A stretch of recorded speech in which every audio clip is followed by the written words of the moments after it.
Hi guys, happy February. Where did January go? Holy cow, it went so fast. Well, in February 2nd is Groundhog's Day. So I thought this week would be a good time to talk about shadow. So what I thought we would do is draw just a kind of a landscape scene and talk a little bit and learn little bit about shadow. So shadow occurs when an object blocks light from a light source. An object that does not let light through is called opaque. An object that allows light to pass through, it is called transparent, and an object that allows some light to pass through is called translucent. So on February 2nd, if the groundhog sees his shadow, he will be scared. So he will go back into his hole, and we will have 6 weeks more of winter. Now, if he doesn't see a shadow, then the wise tale or the folklore, I'm not for sure exactly what it's called, but but whatever, it's kind of a myth that if he sees a shadow, then we have 6 more weeks of winter. If he doesn't see it, then we'll have an early spring. So to talk a little bit about transparent, translucent, and opaque, I will show you in class this little paper, which I will also post in Google Classroom. But transparent objects allow all the light to pass through them. This means that we can clearly see through them. So that's the transparent. That's when we can see kind of like a window. Translucent objects allow some light to pass through them. That means they can kind of partially see through them. And opaque objects do not allow any light to pass through them. This means that we cannot see through them at all. So like a wall, we can't see it through a wall. So that is opaque. So I will also post this in Google Classroom so you can see this. So let's get started. We are going to do shadow and where they will lie. It'll just be a little small. We'll do in class today, we'll do a landscape scene. So the first thing that you need to do is I have my paper long ways, and I'm going to start here at the end of my paper, kind of a little below the middle, and I'm going to take my first line kind of like it's a hill and stop at the middle of my page. And then right above that, right about here, I'm going to go across and do another line. Kind of like hills. It can go up further, it can go down further, however you like. They don't have to look exactly like Miss Holsapple's. And then I'm going to do a small hill to the side, just like that. The next thing we will do is we're going to draw our trees. In class, I will talk to you about how you can, if you use a pencil, where you can erase to show your branches. If you don't use a pencil, what Miss Holsapple has done is she is colored in her trees so that you don't see, because I'm using a marker. So the first tree I'm just going to do its trunk. So I'm going to go kind of straight up. It does not have to be a straight line because trunks of trees do not always grow straight up. So either side, there's the trunk of my tree. The next thing we're going to do is we're going to add branches. You can add as many or as little branches as you like. I think I'll probably add about 3.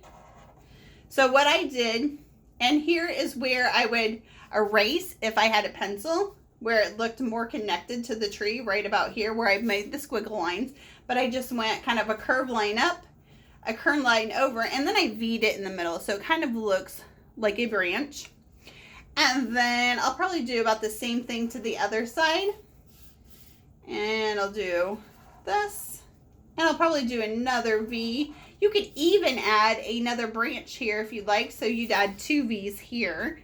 I would erase here if I had a pencil. And maybe a small branch over here to the side, where I would just kind of V. Almost kind of looks like a check mark. So just like that. And I would erase right here.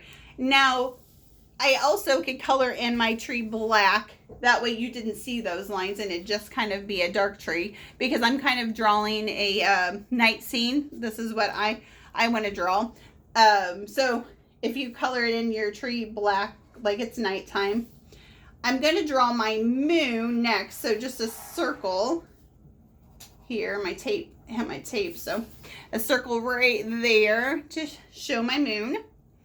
That's what's going to give me the light that I need to draw my shadow.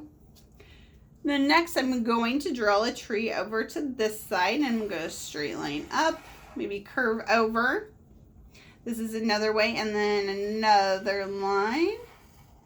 And now I've kind of V'd here, so I could start building my branches off of that, where I wouldn't have to necessarily, now I have nowhere to erase.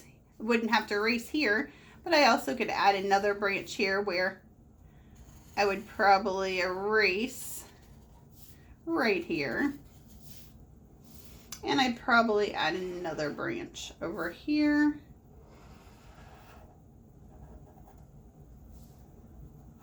and you can do them however you'd like to do them, and I would probably erase right here. So there's my second tree, and then I'll do another small tree over here, all the way to the top. And then I might even veer over that way. That means I would do a big V right there. Now I don't have to erase here. And I'll probably do here, here, and a V. And then I could also bring that up and draw another V. Just kind of block them off there. So there's your tree. And I would erase here. And, well, I don't have to erase there because I did it beforehand. Now, like I said, you could quickly color these in, which I'm not going to color them all the way, but it does make a difference with your trees. And it takes so long for me to color these in because my marker is so small. But if you color those in just like that, it makes a big difference on the tree. Let's see if I can show you a quick example of the other one I did after I got it all colored in, the difference that it made there on the tree, where I colored those in. So I completely colored in that tree. Now we'll do our shadow, which with the moon here, my shadow will be coming off this way. And with my moon over here, it will be coming off the trunk this way. The bottom. And then over here, it would come over a little bit more to that way. And there is our shadows. Now again, you can color in your background any color you want. If you want this to be the sun, it can be the sun. If you want it to be nighttime, it can be nighttime. However you like. I suggest you color in your trees all the way. Like I did on the one. I won't, it just takes too long, but it does look a lot better that you don't see those connections. Or if you can erase, you can do that too. So however you'd like to finish your project, that is up to you, and I can't wait to see them. All right, guys, I will see you in class or see you soon. Can't wait to create with you.